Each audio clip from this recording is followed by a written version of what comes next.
Hey, it's Dan from Kitch. I'm here with Gary, my friend Gary from Grandpa's Best, and we are going to be doing some interesting pizzas because Gary likes pizza and he likes making some really cool, interesting kinds. So what do you have in store for us tonight? So the first one we're going to make is going to be a Greek pizza, and it's going to use our Greek rub.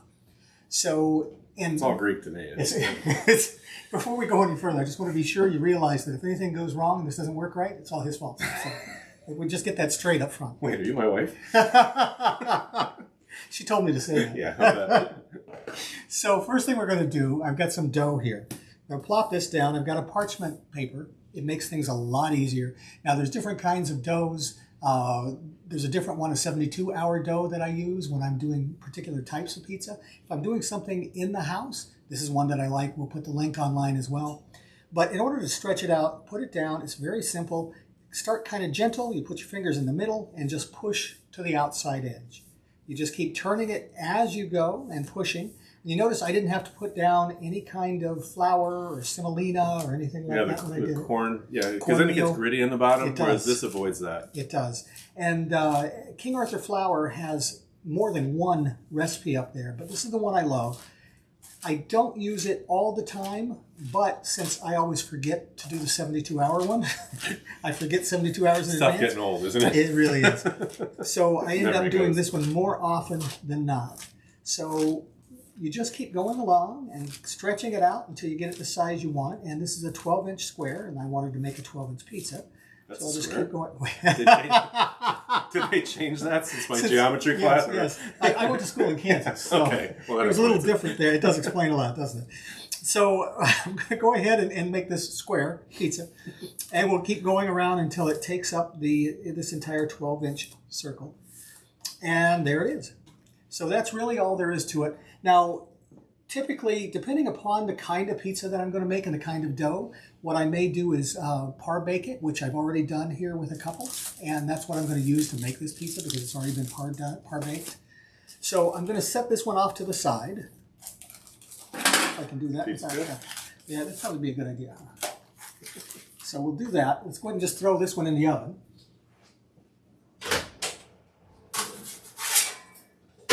And while we're par baking that, we're going to start on the Greek pizza. So the first thing I like to do when I do that is just take a little bit of olive oil, not very much, put it around the outside edge of the pizza. So this is going to give that outer crust just a little bit of extra flavor. So we do that. Does it help crisp it up also? It does, yeah. So we're going to take our Greek rub, which is this. So we're going to take it and just apply it liberally on that outside edge. This is the rub with no salt in it, right? No salt, no sugar. Yes, which is awesome. Makes a great dip. I mean, you guys can make do dip just out of about it. Anything with it. So it's actually, on chicken. That's the next thing I was going to say. The dip is the base. I didn't mean to steal stealing my thunder. Stealing your thunder. I'm used to that. I have a wife. So what we do here is we take this dip that we make, which is a dip. I think your wife is holding her middle finger up right now. I think she is too. Actually, I kind of noticed that as well. Since she's the camerawoman, we have to be careful with this. So anyway, I'm taking a dip that we have, and the recipe is online. Basically, it is our Greek rub. It's Greek yogurt and sour cream. That's all it is. Really so I'm good. taking that and rubbing it around right where you would put the sauce for a regular pizza.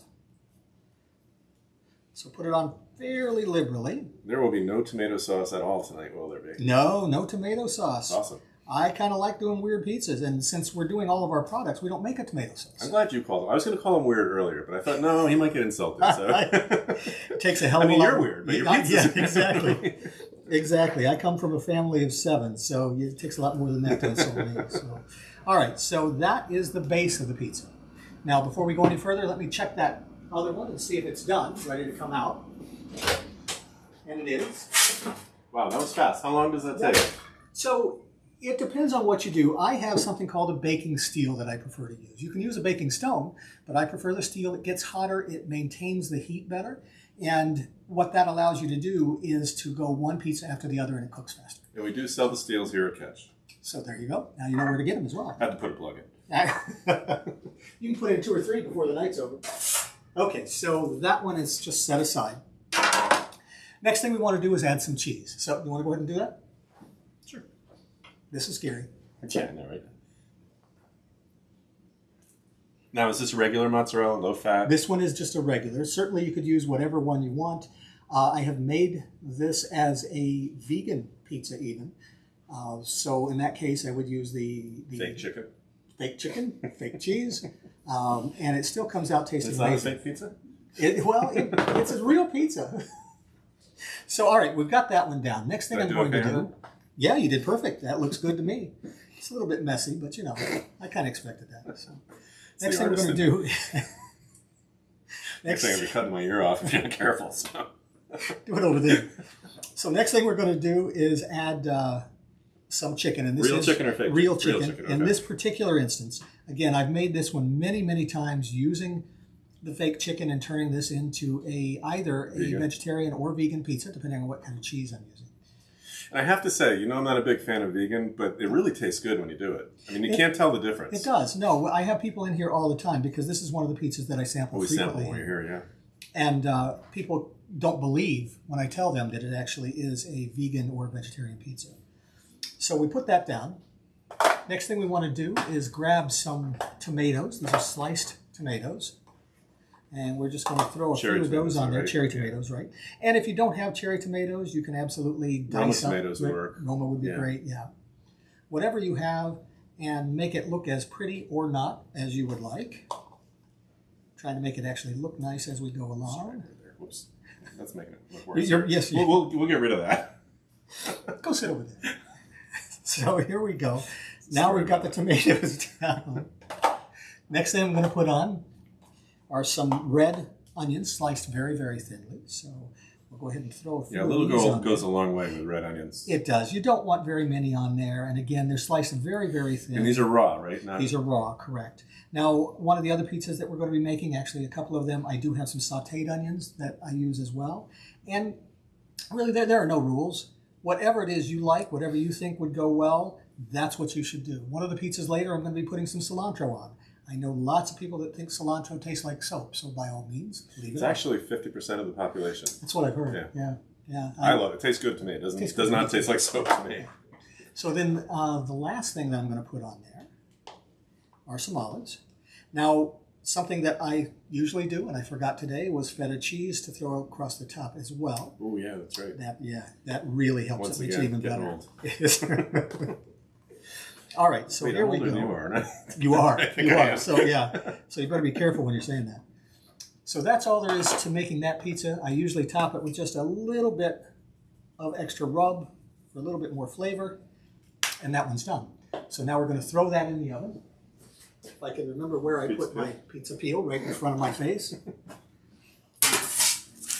I was just spinning around for you, that's all. Pirouetting? Pirouetting, yes. So we'll throw that in, and with the steel, now this oven is set at 550, so this will take 4 minutes or so, something like that. Now, the other thing I should mention is there are a lot of different types of doughs. This is one that I use specifically for indoors, and it's a wetter dough. So there are a lot of them. The 72-hour one that I mentioned that I like. If you don't want to make dough from scratch, don't. Go out and buy a pre-made boboli. Works just fine. You can whole wheat crusts are good. Absolutely. You can do a cauliflower crust if you don't want to have the yeah. You can do gluten-free. Yes, correct. Gluten-free pizzas. You can go to a lot of times a local pizza place and they will sell you dough, so you can do it that way.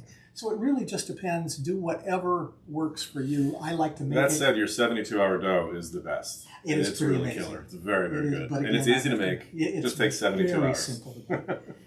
It's not so simple to remember if you're me. However, it is easy to make. So we'll go ahead and come back when the pizza's done. So the pizza is done. It's been maybe 4 minutes, 5 minutes tops. Smells good. Oh, wow. It does. It smells amazing, doesn't it? So we're going to go ahead and get that out for you so you can see it now. Now, you left the parchment paper under the pizza. I did. Why is that? That helps it. Awesome. Yeah, it looks fantastic. Now I can just take the parchment paper, rip it out. It will keeps not it from sticking burn. to the steel and stuff, right? Yeah. You don't have to worry about it sticking. That's one of the biggest things for home cooks, especially people that haven't done a lot of pizzas. They worry about it sticking. If you use the parchment, you don't have to do that. Now, this is a wonderful little parchment round. I will be honest and tell you, I just got these from Amazon. I've never used them before. They're working great. Yeah, they work great. I use just regular old parchment paper and I rip off a hunk of it. So that's perfectly fine. Now, do you always pre-cook your pizza crust? Because we have a pizza stone by Emile Henry that you literally can lay it out and build everything on it and throw it in the oven, and it's crisp through the whole thing. Right, and I know this tends to keep it from getting soggy in the middle. It does. And I don't always par bake it. I do that if I'm going to have something that, like this dip that we use down there, would tend to make it a little bit soggy. Yeah. So I par bake it. Okay. If I'm going to be using a number of different toppings, then I also par bake. Yeah, that makes sense. So olive oil really brown that up nicely. It does. It looks amazing, and we'll hold it up so that you can actually see what it looks like. Too bad you can't smell it because it smells really good. Now, we're here throughout the year. Our schedule varies, but we're here many different Saturdays, and you can look on our website and see exactly when that will be. Our website is grandpasbestct.com. You can also look on Kitch. Kitchmistick.com. It'll also be on our schedule there. It's always a big hit when you're here. The store smells great. You make pizzas, you do pulled pork, you do the black garlic mashed potatoes, which I love when there's leftovers because I take them home and eat them. We do a lot of different things, and if I'm here and you come up and you see us and you want me to make this pizza, come up and ask me. Yeah, we'll make it. I have got the ingredients to do it that day, I'm more than happy to do it for you. I'll do whatever, and we always give out samples of them. So thank you very much. We're going to go ahead and move on. We will eat first. Then we will go ahead and go on, and we're going to do another one of these videos with a different type of pizza. Thanks, everybody. This is Dan from Kitch. And Gary from Grandpa's Best. Thank you very much.